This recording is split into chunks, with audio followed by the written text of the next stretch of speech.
मेरी मंजिल है कहाँ, मेरा ठिकाना है कहाँ, सुबह तक तुझ से बिछड़ कर मुझे जाना है कहाँ। नमस्कार दोस्तों, आप सभी का स्वागत है आपके अपने YouTube चैनल मैथ मस्ती पर। दोस्तों मैं हूं विपिन यादव और जो भी बच्चे अभी तैयारी कर रहे थे यूपीएसआई के लिए, तो सबके जहन में बस एक ही बात है कि मेरी मंजिल है कहाँ, मेरा ठिकाना है कहाँ, सुबह तक तुमसे बिछड़ कर मुझे जाना है कहाँ। लेकिन चलिए आज हम बात करेंगे कि हमारी मंजिल कहाँ है। मंजिल है कि भैया मुझे वर्दी चाहिए। तो बहुत सारे बच्चों का कमेंट भी आ रहा था, व्हाट्सएप कर रहे थे कि सर यूपीएसआई के लिए कुछ कीजिए, यूपीएसआई के लिए तैयारी करवाइए, मुझे इस बार दरोगा बनना है तो बनना है। तो मैंने सोचा कि चलो आज आपके लिए कुछ स्ट्रेटजी अपनाते हैं, कुछ तैयारी करने का कुछ तरीका बताते हैं कि हम कम समय में अब जो बचा है उसमें हम कैसे स्कोर कर पाए। हालांकि अभी डेट नहीं आया है, लेकिन अनुमान है कि सितंबर से अक्टूबर तक आपका एग्जाम होगा।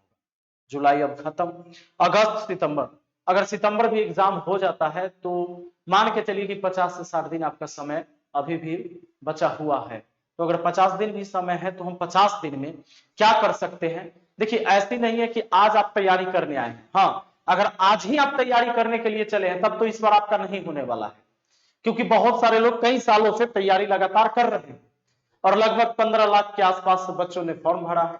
15 लाख में अगर मान लेते हैं कि आधा नहीं पढ़े वाला है, आधा ऐसी है कि फलानमा फॉर्म भरा है तो हम भर दिए तो कोनो दिक्कत नहीं है, तो आधे को हटा दे फिर भी 7 लाख 7.5 लाख बच्चे ऐसे हैं जो पढ़ते होंगे। उसमें भी होंगे कि कभी पढ़ते होंगे कभी नहीं पढ़ते होंगे, कुछ ऐसे भी बच्चे होंगे।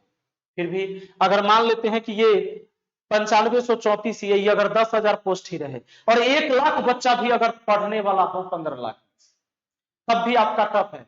हर 10 बच्चा को आपको पीछे छोड़ना होगा, नहीं तो हर 10 में से कम आप इकलौता, मतलब वो पढ़ने वाला जिसका फिजिकल भी सही होगा, पढ़ाई भी सही होगा, उसमें से 10 में से आप इकलौता होंगे तब आपका सिलेक्शन होगा। यानी आपको तैयारी जम के करनी होगी।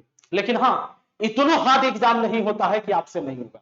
अगर पिछला कट ऑफ की बात कर लीजिए, आपको पता है 400 नंबर का एग्जाम है, तो ये बात आपको पता होगा कि पहले ये भी था कि भाई 50% आपको मार्क्स लाने ही लाने हैं हर सब्जेक्ट में, सब्जेक्ट वाइज कर दिया गया था, मैथ में, जीके में, रीजनिंग में, हिंदी में। लेकिन इस बार उसको कर दिया गया है 35%। लेकिन हाँ, ऐसा नहीं कि 35% प्रत्येक सब्जेक्ट में ले आइएगा तो आपका सिलेक्शन हो जाएगा, ये बात भी नहीं है। 400 में से 252 के आसपास कट ऑफ रहा, तो 252 के आसपास कट ऑफ रहा, इसका मतलब है कि 400 में से 300 नंबर लाने वालों की संख्या नहीं थी, तभी तो 252 पर सिलेक्शन हो गया। इसलिए मैं कहता हूं कि इतना भी कठिन नहीं है कि तुमसे ना हो पाएगा, बिल्कुल तुमसे हो पाएगा। सबसे पहली बात कि जो काम इंसान कर चुका वो मैं कर लूंगा, क्योंकि मैं भी एक इंसान हूं, तो हम कर सकते हैं। लेकिन इसके लिए हमें क्या करना होगा, हमें औरों विद्यार्थी, आम विद्यार्थी से अलग तैयारी करनी होगी। सबसे पहले तो हमें जान लेना है कि भैया हमको पढ़ना क्या क्या है। तो ऐसे आपको पता हो गया होगा, बहुत पहले ही इन सब की वीडियो डल चुकी है, लेकिन फिर भी मैं एक नजर आपको बता दूं कि आपको पता है कि जीके, हिंदी और रीजनिंग और मैथ है, तो जीके से भी क्वेश्चन 40 ही रहेंगे, प्रत्येक सब्जेक्ट से आपका क्वेश्चन 40 है, तो 40 इससे भी, 40 इससे भी, रीजनिंग से भी 40, मैथ से भी 40। लेकिन अगर मार्क्स की बात करेंगे तो 100 नंबर का ये भी होगा, 100 नंबर का ये भी होगा, 100 नंबर का ये भी होगा, 100 नंबर का ये भी होगा।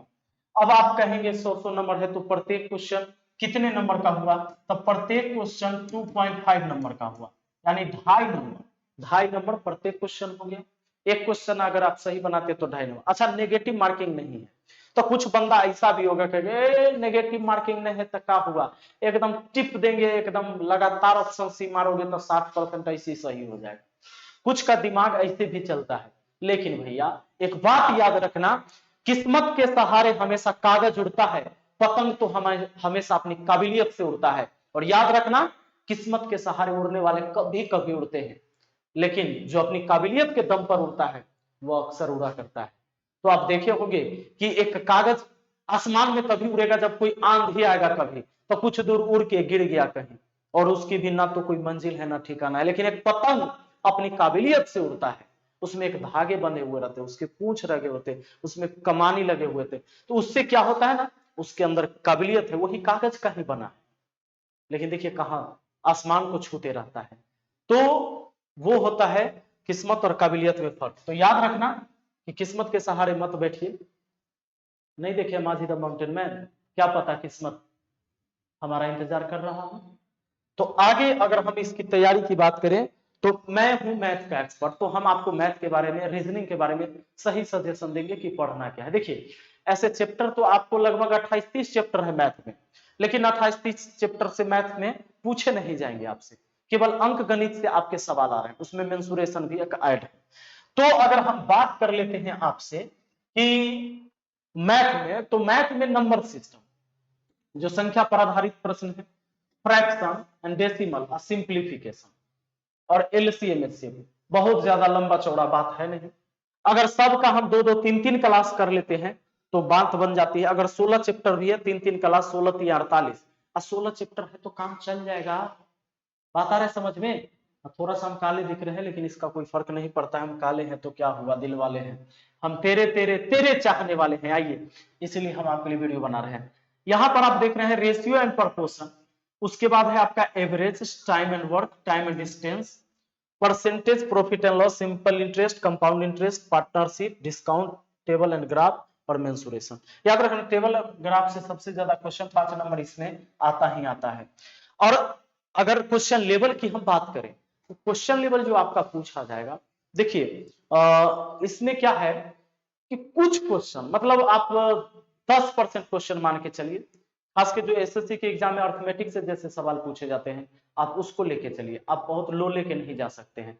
10% क्वेश्चन ऐसे भी रहेंगे जो हाई लेवल के क्वेश्चन होंगे, बाकी क्वेश्चन मीडियम और लो लेवल के क्वेश्चन होंगे।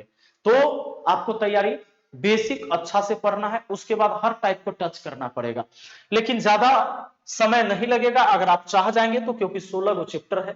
हम 3-3 दिन भी लगातार समय की, मतलब 3-3 का मतलब ही नहीं होता है कि 24 घंटा समय दीजिए। अरे ईमानदारी से अगर 2, 2.5, 3 घंटा अगर पढ़ लिए ना, और अभी से तुम मैथ अगर 2 घंटा भी कंटिन्यू पढ़ लिया ना, तो मैथ में 100 में से 90 स्कोर जरूर करोगे, ये बात पक्का है। तो अगर आप ध्यान दीजिए कि सबसे पहले हम क्या करेंगे, नंबर सिस्टम के पूरे थ्योरी को पढ़ेंगे। थ्योरी पढ़ेंगे, उससे क्या होगा कि लो लेवल के जो भी प्रश्न पूछेंगे वो हमारी थ्योरी वाली कॉन्सेप्ट से कंप्लीट हो गया। और थ्योरी पढ़ने से क्या होगा कि जब आप आगे question medium level, high level question करेंगे, तो जब आपके पास बेसिक नॉलेज होता है, थ्योरी आप पढ़े हुए होते हैं, तो आसानी से बाकी प्रश्न को समझने में मतलब पूरा आसानी हो जाता है, तो आपको याद भी रहेगा आसान तरीके से। तो चाहे अब देख लीजिए, इसको एक साथ आप मतलब number system, fraction, simplification, LCM सब खत्म किए। अब जब आप रेशियो, अच्छा पढ़ने का भी एक सीक्वेंस होना चाहिए, जहां तहीं से पढ़िएगा तो गड़बड़ आ जाएगा। अगर आप रेशियो एंड प्रोपोर्शन पढ़ लेते हैं तो उसके बाद एवरेज या एज प्रॉब्लम पढ़ना बहुत आसान हो जाता है। उसी के साथ अब उसके बाद टाइम एंड वर्क में भी कुछ रेशियो की बात हो जाएगी, और आपने रेशियो पढ़ रखा है तब पार्टनरशिप भी बहुत आसान हो जाएगा पढ़ना, क्योंकि इसमें भी रेशियो से संबंधित बात होगा। अब आ जाइए, टाइम एंड वर्क हमारा हो जाएगा एवरेज रेशियो के बाद। टाइम एंड डिस्टेंस पढ़ लेते हैं तो इसमें फिर हम नाव धारा को भी थोड़ा टच कर लेंगे, क्योंकि नाव धारा से भी 1-2 सवाल हो जाएंगे, ठीक है। तो नाव धारा को कर लेंगे, एक साथ हो जाएगा, क्योंकि दोनों में दूरी, चाल, समय का ही चर्चा होगा, ठीक है। आगे है परसेंटेज, प्रॉफिट एंड लॉस, और उसके बाद discount. Percentage, profit and loss और डिस्काउंट। परसेंटेज पढ़िए, उसके बाद प्रॉफिट एंड लॉस पढ़िए, और डिस्काउंट पढ़िएगा, एकदम आसान हो जाएगा। इसके लिए अलग से कोई थ्योरी व्योरी पढ़ने की कोई जरूरत नहीं है।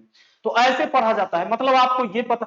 अब ऐसा है कि आज पढ़े आप सिंपल इंटरेस्ट, 2 दिन सिंपल इंटरेस्ट पढ़ा, और फिर 3 दिन टाइम एंड डिस्टेंस पढ़ा, अब फिर जाएगा 1 सप्ताह बाद तुम कंपाउंड इंटरेस्ट पढ़े, तब पता चला कि सिंपल इंटरेस्ट में कुछ बात तुम भुला गया, कंपाउंड इंटरेस्ट में गया, तब तक खत्म हो गया।